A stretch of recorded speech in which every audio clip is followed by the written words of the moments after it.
My name is Thomas Cook, and this is my speech on drowning in Arizona. Arizona is known as one of the states with the largest numbers of drowning in the U.S. Every day, about 10 people die from unintentional drowning. Of these, 2 are children aged 14 or younger. Drowning ranks 5th among the leading causes of unintentional injury death in the United States, according to the CDC. Tragically, this is preventable, and the statistics are staggering.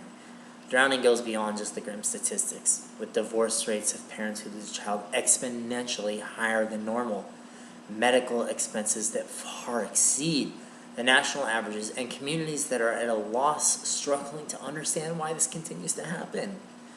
Though there are specific risk factors that lead to the unintentional drowning rates that can be avoided. The actual costs associated with drowning are horrific. According to the Drowning Prevention Coalition of Arizona, from January 1st to June 29, 2015, 20 people drowned out of 71 water-related incidents in Maricopa County. Though there are several reasons children drownings occur, it is wrong to believe that the parents are bad people, that the families of drowning victims are poor, or that it will never happen to me. In fact, no one ever thinks it will happen to them. There is actually a combination of things that can go wrong, eventually leading to tragedy, although there is usually no one reason that caused the drowning. So now that you have a little insight on the statistics, I'm going to tell you how it can happen to anyone, even you.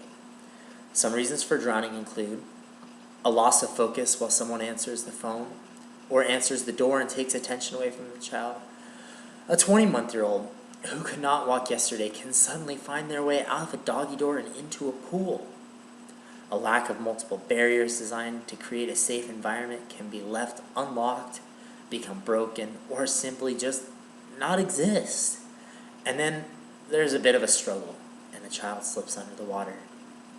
Experts agree that child drowning is preventable through adult supervision, secure pool barriers, and teaching children how to swim. Here's a look at what happens to the body during drowning.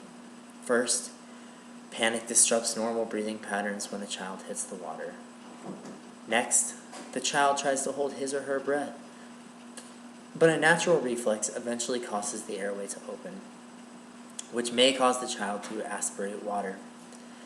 Aspirations may then continue, or a different reflex can close the upper airways. When water goes into the lungs, oxygen to the brain is cut off.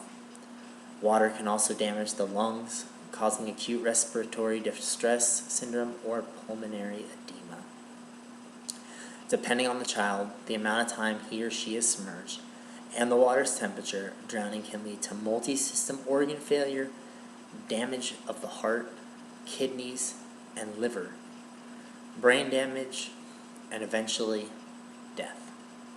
Staggering statistics on the effects of drowning go far beyond the grief that seemingly tears families apart. 90% of couples who lose a child to drowning will end up in a divorce, with unimaginable amounts of guilt and blame being cited as the cause.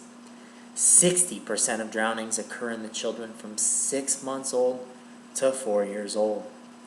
75% of drownings occur in the family's home, with 85% in either a home or a friend's home.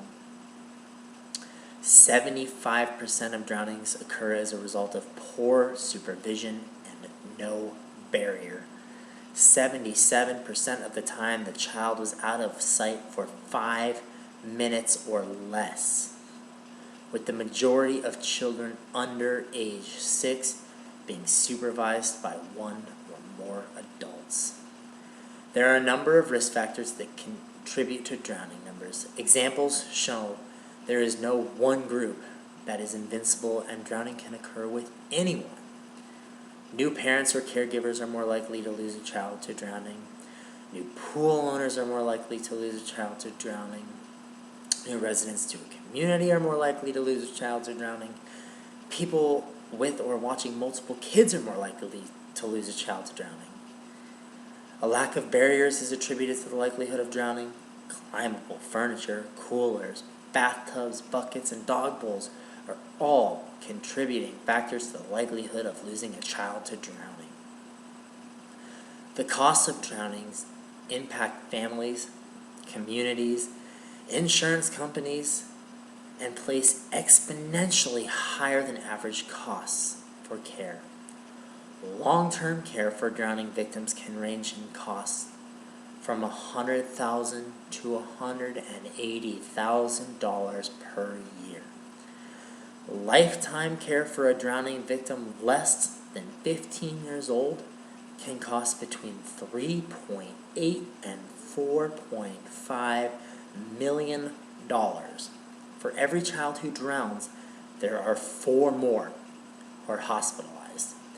There are measures that can be taken to lessen the chance of a drowning occurring that we all need to be aware of, that we should all take serious. First, never lose sight of a child in, on, or around the water. Second, designate a child watcher when there are children around the water. Third, learn CPR. 4, enforce wearing life jackets that are Coast Guard approved. 5th, have multiple barriers to keep children away from the pool. And 6th, enroll children in swimming lessons. In conclusion, it is important to understand what causes unintentional drownings in your community and the state of Arizona. There are reasons for drownings, and it is important to understand how to prevent them. The actual process of drowning is important to understand, as well as the statistics of what can happen to a family if a drowning occurs. Risk factors can be minimized or eliminated with education on drowning prevention, understanding measures that can be taken to prevent drowning can save a life.